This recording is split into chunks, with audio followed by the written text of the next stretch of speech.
Hello and welcome to another review on Flight Sim Global. I'm Tom and today we'll be taking a look at Orbx's Hollywood Burbank Airport for prepared versions 4 and 5. Hollywood Burbank Airport, previously known as Bob Hope Airport, is situated 3 miles northwest of Burbank, California. The airport is public and serves mostly western U.S. cities. In 2019, the airport saw 5.9 million passengers. A decent number of U.S. mainline and regional airlines serve the airport, as well as a few cargo operators. Orbx's version of the airport features PBR textures and static aircraft that can be disabled in the control panel, 1,400 square kilometers of cityscape coverage, multiple landmarks, 6 skyscraper helipads, and 2 light airports. Starting with the main terminal area, I'm immediately impressed with the level of detail included.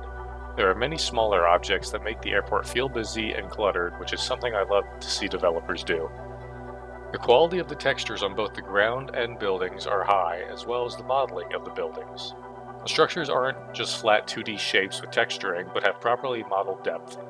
The PBR textures make certain objects stand out and are a welcome addition. I kind of wish the terminal interior was modeled with transparent windows, but how the developer made it is acceptable given the performance-heavy nature of Southern California. Also, being in Southern California, I can easily imagine the windows having fairly heavy tinting, or just being a bit dirty from dust. I also noticed that when taxiing the NGX past southwest gates, the wingtip would clip through both the AI and static aircraft tails.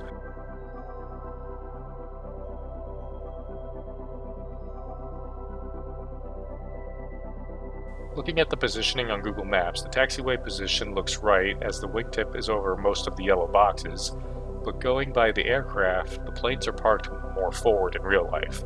If that could be adjusted in the future, it would possibly alleviate the issue.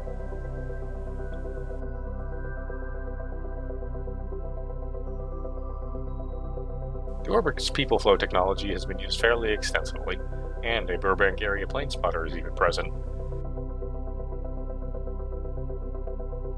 There are a number of static aircraft present at the gates, using current 2020 paint schemes.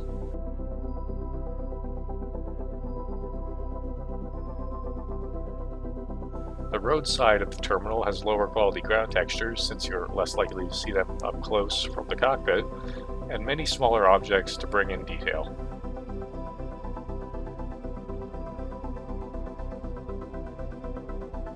Parking garages are nicely modeled and even a nearby strip mall is included.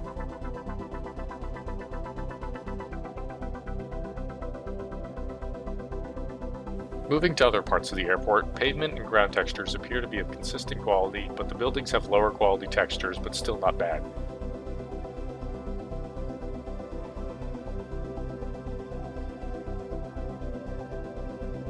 Comparing to Google Maps, the airport is mostly accurate, but some parts have some differentiation.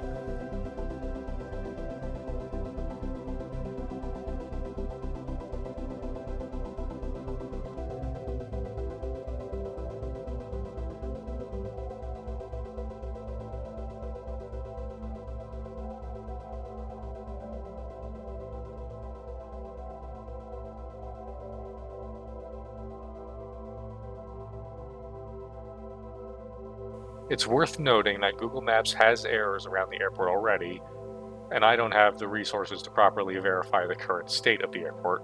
However, the presentation is very characteristic of the airport, and unless you're directly looking for errors or are incredibly familiar with the airport, you will not notice this stuff. The SoCal Waste and VJS Studio rental lots were also empty, and it would have been nice to have some objects there given how full they are on satellite imagery.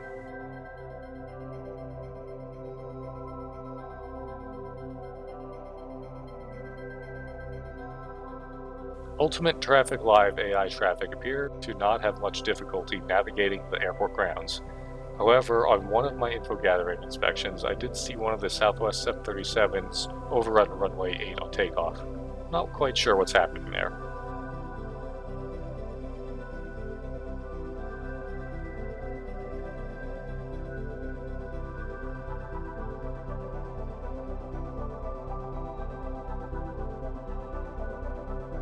Moving away from the airport, Orbx have included many points of interest in the large coverage area, including Warner Brothers Studios, Universal Park Studios, the Hollywood sign, Walt Disney Studios,